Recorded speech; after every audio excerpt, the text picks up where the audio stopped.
welcome to Hopewell's Hogwarts. I'm Professor LaPlaca. So if you remember in the Harry Potter films, one of the very first spells that Harry and his friends learn is the Levitation charm, Wingardium Leviosa. Now in the Muggle world, we can produce that same type of magic using the green screen and the Ken Burns effect. Oh yeah, don't forget your wand. Let's get started. Wingardium Leviosa.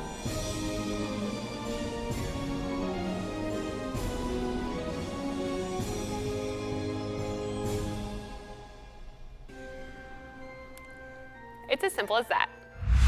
Well, maybe it's not exactly simple, but it just requires a couple of steps. If you follow the steps, you'll be able to excel with the levitation charm in no time. The levitation charm is a charm used to make objects levitate. It's taught to first years at Hogwarts School of Witchcraft and Wizardry, so it makes sense that it's your first lesson in the magic of the green screen. Pretty magical, right? Well, without a magic wand that actually works, Muggles need to use technology. We're going to use Adobe Premiere and the Ultra Key video effect, plus the keyframes you learned about with the Ken Burns effect to make it look like this feather is magically flying. Now, before you use your wand to conduct the spell, I was wondering if you could be an off-camera witch or wizard that makes this feather fly with the wind. Find the two videos that you need in the video drive. They are labeled V1 and V2 in your name's folder, which is located in this projects folder on the video drive. V1 is your background video. V2 is the feather in front of the green screen. Import these two videos into your Premiere project. Now drag the video labeled V1 onto the timeline into track V1. That's the first video layer, your background layer.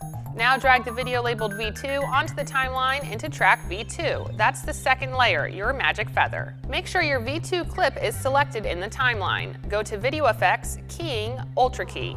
Apply the Ultra Key effect by double-clicking on it or dragging it onto your clip.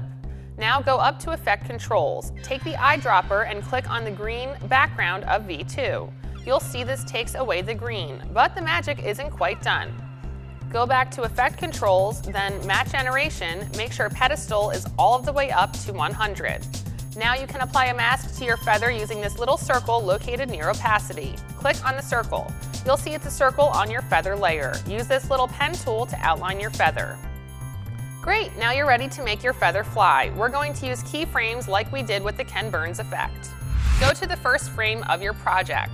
Make sure V2 is still selected. Set your first keyframe by deciding how big you want the feather to be using scale. Then also set your first keyframe for position and rotation.